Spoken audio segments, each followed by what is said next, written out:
Hello dear friends, welcome है आप लोग का हमारे यूट्यूब चैनल बाल स्टडी पे। तो आज की इस वीडियो में हम करने वाले क्लास 9th का लघुत्तरीय प्रश्न, ठीक है। कार्य ऊर्जा तथा शक्ति का लघुत्तरीय प्रश्न इसमें करने वाले हैं। इसका अति लघुत्तरीय प्रश्न करवा चुके हैं, ठीक है। और एक बात और, पूरे सिलेबस यानी 9th और 10th का जितना भी बुक है और भारतीय भवन का, वो सभी का क्वेश्चन आंसर सभी का डाला हुआ है। फिजिक्स हो, केमिस्ट्री हो, बायो हो, सभी का डाला हुआ है, ठीक ना। इधर भूगोल भी हो गया, सब कुछ का डाला हुआ है, ठीक ना। सबके कुछ का आंसर की आपके वो मतलब मिल जाएगा हमारे चैनल पे, ठीक है। तो चलिए वीडियो स्टार्ट करते हैं, ठीक है। तो वीडियो स्टार्ट करने से पहले अगर आप चैनल पे नए होंगे तो चैनल को सब्सक्राइब कर दीजिएगा और वीडियो को लाइक कर दीजिएगा, ठीक है। तो चलिए वीडियो स्टार्ट करते हैं। तो देखिए यहाँ पे पहला क्वेश्चन है, विज्ञान के दृष्टिकोण से कार्य की जो परिभाषा है उसके अनुसार बताएं कि निम्नलिखित क्रियाकलापों में कार्य हो रहा है या नहीं, कार्य हो रहा है या नहीं। तो देखिए पहले हम पहचानेंगे कैसे, जो पहले हम आपको पहचानना बता देते हैं, उसके बाद आप क्वेश्चन सभी बना दीजिएगा। जैसे ए में है, उषा एक तालाब में तैर रही है। बी में है, एक घोड़ा ने अपनी पीठ पर बोझ उठा रखा है। सी में है, एक पवन चक्की कुएं से पानी उठा रहा। आप लोग खुद ये बता दीजिएगा, ठीक है। तो देखिए W बराबर होता है, W होता है वर्क। क्या होता है? W का होता है वर्क। W बराबर होता है F इंटू एस। का होता है F इंटू एस। यहाँ पे F क्या है? बल है, और S क्या है? विस्थापन। S क्या है? विस्थापन। विस्थापन का होता है जब हम कुछ दूरी चलते हैं, यानी दूरी हुआ, उसी को हम कह देते हैं क्या? विस्थापन। जब सीधे चलते रहते हैं तो उसी को हम क्या कहते हैं? विस्थापन। यानी कुछ हम लोग को चलना चाहिए, विस्थापित होना चाहिए, उसी को क्या कहते हैं? विस्थापन। आइए तो F जानिए रहे, बल। कोई वस्तु पे अगर बल लगाते हैं तो वही हो गया बल, ठीक है। तो W बराबर क्या हो जाता है? F into S. जब तक दोनों नहीं होगा ना, जब तक कार्य हमारा नहीं होगा। जैसे मान के चलिए एक बुक है, ये क्या है? एक बुक है। अब इस पर हम धक्का लगा रहे हैं, धक्का लगा रहे हैं यानी बल लगा रहे हैं, फोर्स लगा रहे हैं। तो ये यहाँ से यहाँ उठ के चला है, यानी घिसा के उधर चला है। तो यहाँ पे देखिए क्या हुआ? बल लगाए, ठीक है। तो ये क्या हुआ? विस्थापित हुआ, कुछ दूरी चला है ना, यानी दोनों देखिए हो रहा है ना। कौन कौन हो रहा है? बल भी कार्य कर रहा है और विस्थापन भी कार्य कर रहा है, दोनों कर रहा है ना। यानी कि मेरा वर्क हो रहा है। क्या हो रहा है? वर्क हो रहा है, ठीक ना। तो चलिए अब एक एक नंबर क्वेश्चन पे सभी पे चलते हैं, एक एक करके, ठीक ना। तो पहला देखिए क्वेश्चन है, उषा एक तालाब में तैर रही है। तो देखिए तैर रही है, जैसे मान के चलिए ये तालाब है, ठीक ना। ये क्या है? तालाब। यहाँ पे देखिए उषा ऐसे हाथ करके फैला के तैर रही है, ठीक ना। अब तैर रही है तो देखिए जब वो तैरता है, आप ही लोग जब तैरे होंगे तो उसमें बल लगता है ना, थोड़ा सा तो हाथ इधर से उधर करने में बल लगता है हमको, ठीक है। और जब बल लगाते हैं, जब तैरते हैं तो वहीं के वहीं थोड़ा ना रहते हैं, आगे भी बढ़ते हैं। यानी क्या हो रहा है? वहाँ पे बल भी लगा रहे हैं और विस्थापित भी हो रहे हैं, आगे भी बढ़ रहे हैं। तो दोनों हो रहा है ना, यानी कि W हो रहा है। W यानी कि कार्य। समझ गए ना? ठीक है, चलते हैं अगले नंबर इसका पे, ठीक। तो अगला देखिए यहाँ पे है, बी पे है, एक घोड़े ने अपनी पीठ पर बोझ उठा रखा है। क्या उठा रखा है? बोझ। मान के चलिए देखिए घोड़ा है, इसका 3 पैर करती है, मान के चलिए घोड़ा 4 पैर कर ही देते हैं, ठीक है। अब ये मान के चलिए अपने पीठ पे एक बोझ उठा रखा है तो जब बोझ उठा रखा है तो ये क्या? बल लग रहा है, इसके पीठ पे क्या लग रहा है? बल लग रहा है। लेकिन देखिए ये बोझ तो उठाया हुआ, चल नहीं रहा, सिर्फ बोझ उठाया हुआ, ये विस्थापित हो रहा है, आगे नहीं बढ़ रहा है ये। यानी ये एस नहीं हो रहा है, एस नहीं हो रहा, सिर्फ एफ हो रहा है। तो हमको तो चाहिए कार्य के लिए दोनों चाहिए ना, W बराबर F इंटू एस, हमको दोनों चाहिए। लेकिन हो रहा है सिर्फ एफ, और एस तो लग ही नहीं रहा, यानी विस्थापित हो ही नहीं रहा, आगे बढ़ ही नहीं रहा। तो यहाँ पे वर्क नहीं किया जा रहा, ठीक। अगर ये बोलता कि एक घोड़े ने अपनी पीठ पर बोझ उठाकर कुछ दूरी चला, तब ये वर्क होता, क्योंकि एस होता ना। अगर एस हो रहा है तो समझिए कि वर्क होता है, और एस नहीं है, यहाँ पे समझिए वर्क नहीं है, ठीक है। चलिए इसके अगले पार्ट पे देखते हैं, ठीक है। तीसरा पे देखिए, सी है, एक पवन चक्की यानी विंड मिल कुएं से पानी उठा रही है, ठीक ना। कुएं से पानी उठा रही है। तो देखिए एक कुआं है, ठीक ना, और यहाँ पे समझिए कि पानी उठाने वाला इसे खींच रहे हैं, ठीक ना। ये बाल्टी है, अब ये पानी को उठा रहा है, ठीक ना। क्या कर रहा है? एक पानी को उठा रहा है, ठीक है। तो जब पानी को उठा रहा है तो क्या उसमें उठाने में, जब नीचे से ऊपर जब खींच रहा है तो उसमें तो बल भी लग रहा है, ठीक है। अब बल तो लग रहा है, ठीक। अब देखिए एस हो रहा है या नहीं? हो रहा है तभी ना ऊपर जा रहा है। जैसे मान के चलिए यहाँ पे अभी मान के चलिए पानी है, अभी ये देखिए यहाँ पे आ गया, यहाँ पे आ गया पानी, तो यानी कि कुछ दूरी विस्थापित हुआ ना, नहीं, यानी बल भी लग रहा है और एस भी, यानी दोनों हो रहा है ना, F इंटू एस, दोनों लग रहा है, और दोनों लग रहा था यानी वर्क किया जा रहा है, ठीक ना। चलते हैं इसके अगले पे, डी में है देखिए, इसके डी में है एक पौधे की हरी पत्तियों में प्रकाश संश्लेषण की प्रक्रिया हो रही है। अच्छा, जो प्रकाश संश्लेषण की प्रक्रिया यानी कि जो पेड़ पौधा है, जो पत्तियां है, अपना भोजन तैयार कर रही है।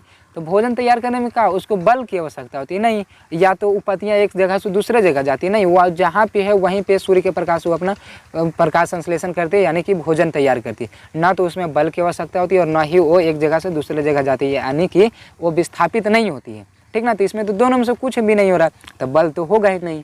ठीक है, चलते हैं इसके अगले पे। ठीक ना, तो ई में है, देखिए इसका ई, एक इंजन ट्रेन को खींच रही है। अब देखिए खींच रही है, एक इंजन जो है ट्रेन को खींच रही है, तो इंजन खींच रही है कैसे? उस पर बल लगा रही है तब ना, बल तो लग रहा है, और खींच रही है यानी कि आगे भी बढ़ रहा है, विस्थापित हो रहा है ना, तो विस्थापित हो रहा है यानी बल लग रहा है, वर्क हो रहा है। W बराबर F इंटू एस, दोनों हो रहा है ना, बल भी लग रहा है और एस भी हो रहा है, तो W होगा ना, W यानी कहने का मतलब क्या हो गया? कार्य।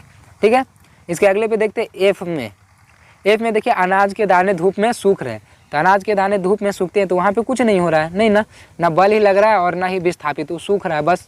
ठीक है, इसके अगले पे देखते हैं एक पाल नाव पवन ऊर्जा के कारण गतिशील है। अब देखिए जो पाल नाव जो होता है, आप लोग देखे होंगे पर्दा जैसा लगा हुआ रहता है, ठीक ना, तो वो वाला नाव जब फिल्म में देखते होंगे ऐसे करके थोड़ा सा ऊंचा में करके रहता है, तो जब जिधर हवा चल रही है उधर तो बल लगा रहा है हवा, जो ऊपर जो कपड़ा जैसा जो नाव जैसा रहता है पाल नाव, उस पर कपड़ा पे क्या हवा बल लगा रहा है, यानी उधर की ओर बल लगा रहा है, तो बल भी लग रहा है और गतिशील है। देखिए यहाँ पे बोला गया गतिशील है, यानी एस भी हो रहा है और एफ भी, तो वर्क के लिए W के लिए तो दोनों चाहिए, तो दोनों तो हो रहा है, तो ये वर्क किया जा रहा है, ये वर्क किया जा रहा है ना। ठीक है, समझ गए? अब इसका देखिए सब आंसर लिखा हुआ है यहाँ पे, हाँ ना, ऐसे तो बता दिए सभी, हाँ ना, हाँ नहीं, हाँ नहीं, हाँ। ठीक है, इसका ये आंसर हो गया। चलते हैं इसके दूसरे नंबर क्वेश्चन पे। ठीक है, दूसरा नंबर क्वेश्चन देखिए इसका है, थोड़ा सा टाइम ज़्यादा हो रहा है, स्पीड बढ़ाने की कोशिश करेंगे। ठीक है, और वीडियो अच्छा लग रहा होगा तो वीडियो को लाइक जरूर कर दीजिएगा, ठीक है ना, और दोस्तों पे भी शेयर कर दीजिएगा। ठीक है, देखिए इसके दूसरा में देखिए 10 केजी द्रव्यमान की एक वस्तु को मेज पर किसी बिंदु ए से दूसरे बिंदु बी तक लाया जाता है। ठीक ना, मान चलिए ये एक मेज है, ठीक ना, यहाँ पे ए है और यहाँ पे बी है, यहाँ पे कोई वस्तु है जिसको यहाँ से यहाँ तक लेके आया गया। ठीक ना, यदि ए तथा बी को मिलाने वाली रेखा क्षैतिज रेखा हो, ये क्या है? ऐसे सीधे यानी कि क्षैतिज रेखा, ठीक ना, सीधे रहता है ऐसे, तो उसको क्षैतिज रेखा बोलते हैं। ठीक ना, हॉरिजॉन्टल। ठीक ना, तो वस्तु पर गुरुत्व बल द्वारा किया गया कार्य कितना होगा? गुरुत्व बल, अच्छा देखिए ये देखिए इधर है हॉरिजॉन्टल और नीचे में गुरुत्व बल लगता है, यानी इन दोनों के बीच में कितना एंगल, देखिए एंगल देखिए कितना बन रहा है, 90 डिग्री। एंगल कितना बन रहा है? 90 डिग्री। तो एक बात याद रखिएगा, जब भी वर्क पूछा जाए, ठीक ना, यानी कार्य पूछा जाए और एंगल कितना हो, 90 डिग्री हो, तो कार्य किया जाता है शून्य। कार्य किया जाता है कितना? शून्य। जैसे हम लोग देखते हैं फिल्म में देखते हैं कुली को देखते हैं, कुली क्या करता है, यहाँ से मान के चलिए ये कुली है, यहाँ पे बोझा उठाया सर पे, कुछ भी बक्सा उक्सा उठाया और इधर चल दिया, इधर क्या कर दिया, चल दिया। अब वो चल रहा, तो देखिए ये ऊपर में है और ये इसे, तो इन दोनों के बीच में एंगल कितना बना, 90 डिग्री का, और 90 डिग्री का एंगल बना, इसका मतलब हो गया ये कार्य किया जा रहा है उसका जीरो, यानी अगर फिजिक्स के भाषा में बोले तो वो काम किया ही नहीं। ठीक ना, समझ गए ना। लेकिन हाँ, अगर थोड़ा सा आज वीडियो देख के अगर पढ़ लिए होंगे तो गलती ना करिएगा कि कुली के सामने बोलने का कि हाँ आप कार्य ना किए, पैसा का चीज़ के मांग रहे हैं, ये फिजिक्स बोल रहा है, ठीक ना, लेकिन वो रियली में काम किया है। ठीक है ना, चलिए तो अब यहाँ पे समझ गए। अब देखिए होता जीरो कैसे, ये बता देते हैं। तो ये तो समझ गया पहले क्वेश्चन कि कार्य किया कितना होगा, मतलब किया गया कार्य कितना होगा, अपने उत्तर की व्याख्या कीजिए।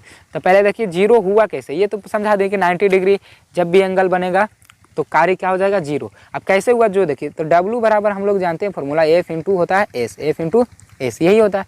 अब देखिए ये इंटू को हटाते हैं ना, तो W बराबर आ जाता है F S cos theta, F S cos theta, यानी इंटू को ये हटाते हैं ना तो कॉस थीटा आता है, इंटू को हटाते तो क्या आता है, कॉस थीटा। अब थीटा यानी एंगल, तो एंगल कितना बन रहा था हमारा, 90 डिग्री ना, 90 डिग्री ना बन रहा था। तो जब एजा 90 हम रखेंगे यहाँ पे, तो कॉस 90 का मान हो जाता है जीरो। अगर आप लोग ना पढ़े होंगे क्लास 9th में तो 10th वाले बुक में देखिएगा मैथ का त्रिकोणमिति में, कॉस 90 का मान रहेगा जीरो।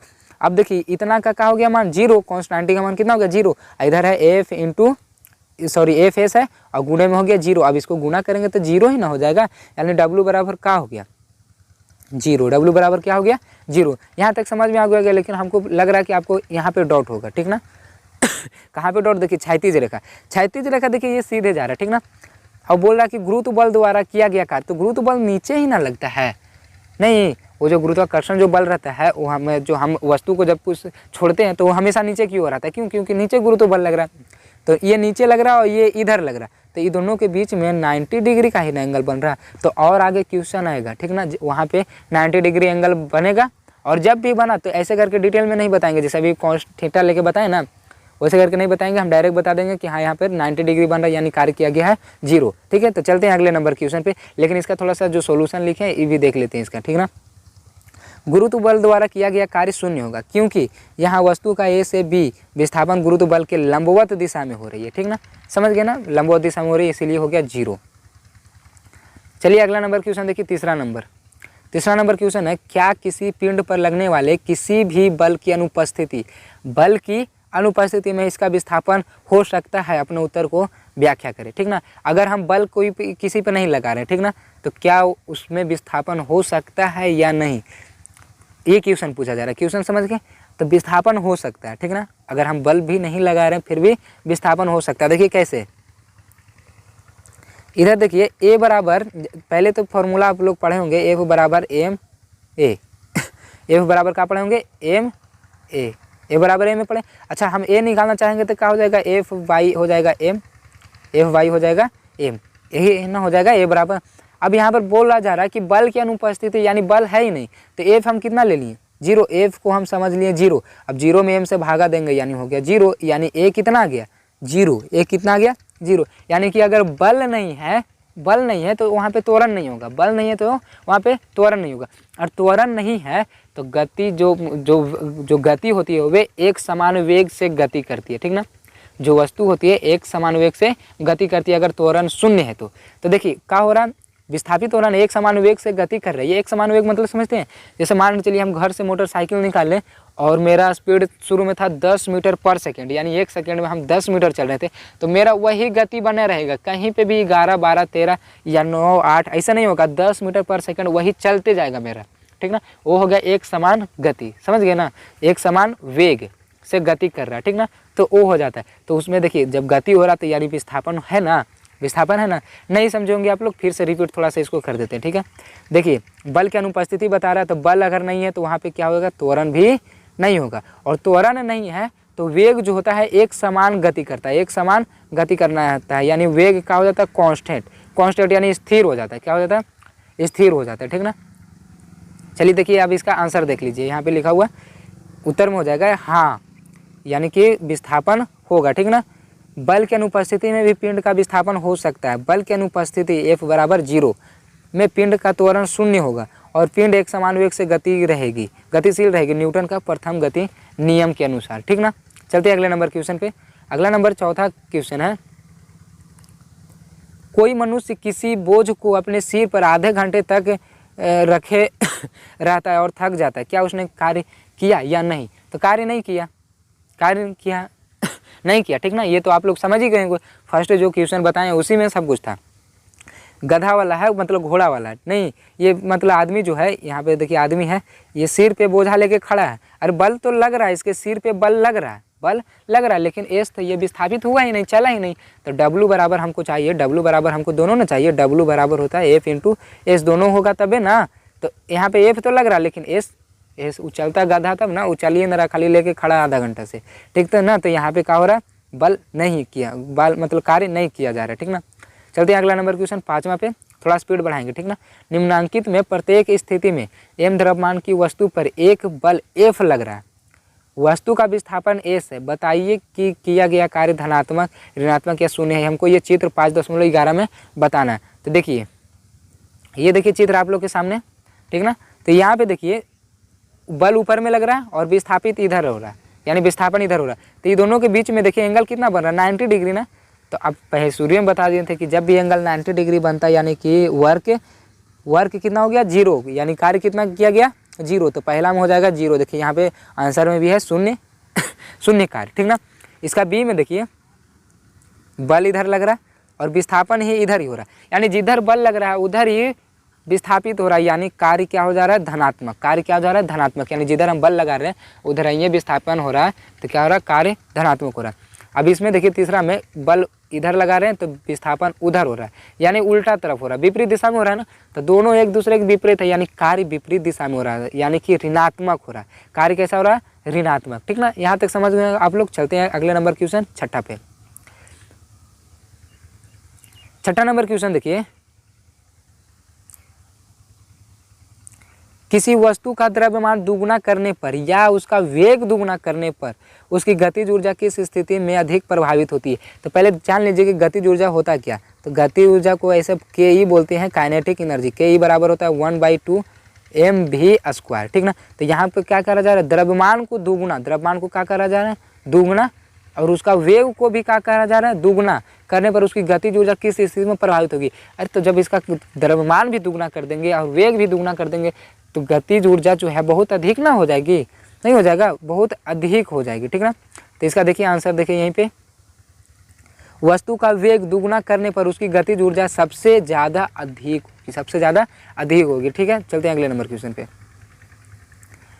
सातवां नंबर क्वेश्चन है, जब कोई चालक किसी पहाड़ी पर अपना वाहन चढ़ाता है तब उसकी चाल क्यों बढ़ा देता है? ठीक ना, अभी जो वीडियो हम बना रहे हैं अभी पहाड़ी पे ही आए हुए हैं। ठीक ना और पहाड़ी का क्वेश्चन भी आ गया है। ठीक है, तो यहाँ पे देखिए, ठीक ना, क्यों बढ़ा देता है? देखिए मान के चलिए ऐसे करके पहाड़ी है, ठीक ना, यहाँ पे वाहन है, ठीक ना, मोटरसाइकिल मान के चलिए, अब ये चढ़ा रहे, तो जब देखिए जब चढ़ाने के प्रयास में है तो शुरू में क्या है? स्थितिज ऊर्जा, यानी कि रुका हुआ है, ये रुका हुआ है, तो ये अपना भरपाई करेगा ना, फिर ऐसे धीरे धीरे धीरे धीरे स्पीड बढ़ाता है। क्यों बढ़ाता है वो स्पीड? क्योंकि वो अपने पिछले वाले भरपाई करता है। जैसे आप लोग पढ़ते होंगे तो आप लोग को होमवर्क में राइटिंग मिलता होगा। ठीक, 5 दिन का छुट्टी मिला, ठीक ना, 5 दिन में 10 पेज राइटिंग लिखना। ठीक ना, अब आप लोग 4 दिन नहीं लिखे, एक ही दिन में सब भरपाई करेंगे, 10 पेज लिखेंगे, यानी जो 4 दिन नहीं लिखे हैं उसका भरपाई एक दिन में करेंगे? नहीं, वही होता है, यानी जो शुरू में रुका हुआ है इसका भरपाई ऊपर में करता है। अगर इस शुरू से अगर स्पीड में रहता तो इसको वो जो स्पीड में था उतना ही स्पीड में चढ़ जाता है, लेकिन शुरू में रुका हुआ था और फिर वो चढ़ रहा तो उसका स्पीड धीरे धीरे बढ़ाना पड़ेगा। ठीक है, यानी वो भरपाई करता है अपने ऊर्जा को, यानी जो वो चलता है उसको भरपाई करता है। ठीक ना, तो इसके देखो उत्तर हो जाएगा, जब चालक वाहन को पहाड़ी पर चढ़ाता है तब वाहन की स्थितिज ऊर्जा उसकी गतिज ऊर्जा की कीमत पर बढ़ती है। ठीक ना, स्थितिज ऊर्जा उसकी गतिज ऊर्जा की कीमत पर बढ़ती है, अतः स्थितिज ऊर्जा में वृद्धि के कारण गतिज ऊर्जा की कमी को पूरा करने के लिए चालक वाहन को बढ़ा देता है। ठीक है, समझ गए आप लोग। चलते हैं अगले नंबर क्वेश्चन पे। इसका अगला नंबर क्वेश्चन है, मुक्त रूप से गिरते हुए एक पिंड की स्थितिज ऊर्जा लगातार कम होती जाती है, क्या यह ऊर्जा संरक्षण नियम का उल्लंघन करता है? कारण बताएं। ठीक ना, तो देखिए क्या कहा जा रहा है क्वेश्चन, मुक्त रूप से गिरते हुए एक पिंड की स्थितिज ऊर्जा लगातार कम होती जाती है। स्थितिज ऊर्जा क्या होती जाती है? लगातार कम होती जाती है। अब इसका देखिए उत्तर हो जाएगा, पिंड ऊर्जा संरक्षण नियम का उल्लंघन नहीं करता है। क्या करता है? पिंड मतलब समझ रहे हो, वस्तु, कोई वस्तु को हम गिरा रहे हैं तो वो बोला जा रहा है कि मतलब संवेग ऊर्जा संरक्षण के नियम का उल्लंघन करता है या नहीं? तो नहीं करता। ठीक, क्यों? क्योंकि देखिए मुक्त रूप से गिरते हुए पिंड की स्थितिज ऊर्जा गतिज ऊर्जा में रूपांतरित होती जाती है। स्थितिज ऊर्जा जैसे ये देखिए शुरू में रुका हुआ था तो शुरू में रुका हुआ यानी स्थितिज ऊर्जा में, लेकिन धीरे धीरे वो गिरते जाता है तो उसका स्पीड धीरे धीरे बढ़ते जाता है। नहीं, जैसे हम किसी बॉल को फेंक ऊपर से गिरा रहे हैं तो शुरू में उसका थोड़ा सा स्पीड कम था, नहीं, फिर थोड़ा सा ज़्यादा हुआ, थोड़ा सा ज़्यादा, जब तक वो नीचे गिरेगा नहीं उसका स्पीड धीरे धीरे क्या होगा? बढ़ते जाएगा, यानी उसका गतिज ऊर्जा क्या होगा? बढ़ते हो जाएगा, यानी स्थितिज ऊर्जा से वो गतिज ऊर्जा में रूपांतरित होती जाती है। ठीक है ना, चलते हैं इसका अगला नंबर क्वेश्चन पे। और हाँ, वीडियो अच्छा लग रहा होगा तो वीडियो को लाइक ज़रूर कर दीजिएगा। ठीक है, लाइक करने में कुछ जाता नहीं है तो करते जाइए। ठीक है, चैनल को सब्सक्राइब भी कर दीजिएगा। ठीक है, 9वां नंबर क्वेश्चन देखिए, 9वां नंबर क्वेश्चन है, जब आप अपनी सारी शक्ति लगाकर एक बड़ी चट्टान को धकेलना चाहते हैं और इसे हिलाने में असफल हो जाते हैं तो क्या इस अवस्था में ऊर्जा का स्थानांतरण होता है? आपके द्वारा व्यय की गई ऊर्जा कहाँ चली जाती है? तो इसमें हम लोग ऊर्जा लगाए हैं, इसमें क्या हो गया? ऊर्जा हम लोग लगाए हैं, ऊर्जा का स्थानांतरण होता है। ठीक ना, यानी एक जगह से दूसरे जगह, मतलब हम मेरे से पहाड़ी में गया, ठीक ना, जहाँ ऊर्जा लगा रहे थे। ठीक, अब देखिए इसका हाथ हो गया। अब देखिए क्या होता है, जो देखिए आपके द्वारा व्यय ऊर्जा कहाँ चली जाती है? तो ये देखिए इस अवस्था में भी ऊर्जा का स्थानांतरण यानी रूपांतरण होता है। हमारे द्वारा व्यय की गई ऊर्जा यानी उस ऊष्मा में रूपांतरित होती है। ऊष्मा जो है सॉरी ऊर्जा जो है किस में रूपांतरित होती है, ऊष्मा में रूपांतरित होती है। ऊर्जा जो है हमारी किस में रूपांतरित हो जाती है, ऊष्मा में रूपांतरित हो जाती है, ये याद रखिएगा, ठीक ना। 10वां नंबर क्वेश्चन देखिए, जब आप साइकिल चलाते हैं तो कौन कौन सी ऊर्जाओं का रूपांतरण होता है, ठीक ना। साइकिल चलाते हैं तो कौन कौन सा ऊर्जाओं का रूपांतरण होता है, यहाँ पे देखिए उत्तर देख लीजिए आप लोग। इसका उत्तर देखिए हो जाएगा, जब हम साइकिल चलाते हैं तो हमारी मतलब पेशियों में संचित रासायनिक ऊर्जा, क्या रासायनिक ऊर्जा, केमिकल एनर्जी, थोड़ा सा इसको मिटाने दीजिए, पैडल को यांत्रिक ऊर्जा में रूपांतरित होती है और फिर इस ऊर्जा से साइकिल के चक्कों को गतिज ऊर्जा प्राप्त होती है, ठीक ना। जब हम लोग साइकिल चलाते हैं तो पहला तो हो जाता है रासायनिक ऊर्जा, उसके बाद वो यांत्रिक ऊर्जा में चेंज होता है। और यांत्रिक मतलब समझते हैं, यांत्रिक मतलब होता है उसमें दोनों ऊर्जा है, कौन कौन, स्थितिज ऊर्जा और गतिज ऊर्जा। शुरू में साइकिल चला रहे हैं तो शुरू में तो चला हुआ नहीं है, वो स्थितिज ऊर्जा यानी रुका हुआ है, और दूसरा में क्या हो जाता है, वो गति में हो जाता है यानी गतिज ऊर्जा। तो वो दोनों मिल के क्या कहलाता है, यांत्रिक ऊर्जा। दोनों कार्य करता है ना, तब हमारा जो साइकिल है वो क्या करता है, साइकिल का जो चक्का है गतिज ऊर्जा प्राप्त करती है यानी गति में आती है, ठीक है। चलते हैं अगले नंबर क्वेश्चन पे इसका, ठीक है। अगला नंबर देखिए 11 नंबर क्वेश्चन है, एक बैटरी बल्ब जलाती है, इस प्रकरण में होने वाली ऊर्जा परिवर्तनों का वर्णन करें। तो देखिए इसका उत्तर हो जाएगा, थोड़ा सा टाइम ज़्यादा हो रहा है इसलिए आप फास्ट कर देते, ठीक ना। बैटरी में रासायनिक ऊर्जा संचित रहती है, जब बल्ब जलता है तो रासायनिक ऊर्जा विद्युत ऊर्जा के रूप में और फिर यह विद्युत ऊर्जा प्रकाश ऊर्जा और ऊष्मीय ऊर्जा में बदलती है। नहीं समझे, जैसे शुरू में जब आया बैटरी जो रहता है वो रासायनिक ऊर्जा में संचित रहती है, बनी हुई रहती है, ठीक ना। जब बल्ब जलता है जब बल्ब जलता है तो रासायनिक ऊर्जा से विद्युत ऊर्जा में हो जाता है, ठीक है। और विद्युत ऊर्जा से फिर किस में आ जाता है, जब बल्ब जल जाता है तो विद्युत ऊर्जा से फिर आ जाता है प्रकाश ऊर्जा में, यानी प्रकाश हम लोग को मिलने लगता है, ठीक ना, प्रकाश ऊर्जा में। और ऊष्मीय ऊर्जा यानी हम लोग को ऊष्मा भी प्राप्त होता है, ठीक ना, तो ऊष्मा में बदलती है, ठीक ना। चलिए देखिए इसके अगला नंबर क्वेश्चन 12 नंबर क्वेश्चन पे देखिए, थोड़ा सा उसको छोटा कर लेते, पूरा देख लेते, नहीं 12 नंबर क्वेश्चन देखिए यहाँ पे है। 12 नंबर क्वेश्चन है, जब हम किसी सरल लोलक के गोलक को एक ओर से ले जाकर छोड़ते हैं तो यह दोलन करने लगता है, इसमें होने वाले ऊर्जा परिवर्तनों की चर्चा करें। गोलक कुछ समय पश्चात विराम अवस्था में क्यों आ जाता है, अतः इसकी ऊर्जा का क्या होता है। देखिए गोलक यानी कि कहने का यहाँ पे मतलब है, जैसे हम लोग देखते हैं घड़ी में, ठीक ना, घड़ी में जो उसको पेंडुलम बोलते हैं उसको लेकर हम समझते हैं, ठीक ना। तो क्या होता है, देखिए पेंडुलम जब देखते हैं आप तो इधर आता है, फिर यहाँ पे आ जाता है, फिर यहाँ, यानी इधर से ऐसे आया, फिर यहाँ पे, फिर ऐसे, फिर ऐसे, फिर ऐसे। अब वो क्या होता है, मान के चलिए एक दोलन, उसी को समझिए, माइंड में उसी का फिगर बनाइए और आप सोचिए, वो तो बैटरी से चलते रहता है, लेकिन मान के चलिए अगर एक हम करा के वैसे करके और छोड़ दिए तो फिर वो स्थिर कैसे हो जाता है, क्योंकि उसके विपरीत दिशा में हवा जो होती है घर्षण बल लगाते नहीं, और बार बार जब घर्षण बल उसके विपरीत दिशा में लगाएगा तो क्या होगा, फिर रुकेगा ही नहीं, समझ में आया ना। तो अपने विराम अवस्था में क्या हो जाता है, आ जाता है, विराम अवस्था में आ जाता है। तो इसका पढ़ लीजिएगा आप, ठीक ना, इसका उत्तर पढ़ लीजिएगा, आपको तो हम समझा दिए। देखिए अब लास्ट नंबर क्वेश्चन है, इसका लास्ट देखिए यहाँ पे, ठीक ना, लास्ट है, कार्य शक्ति और ऊर्जा में अंतर स्पष्ट करें। तो देखिए इसका कार्य देखिए क्या हो जाता है,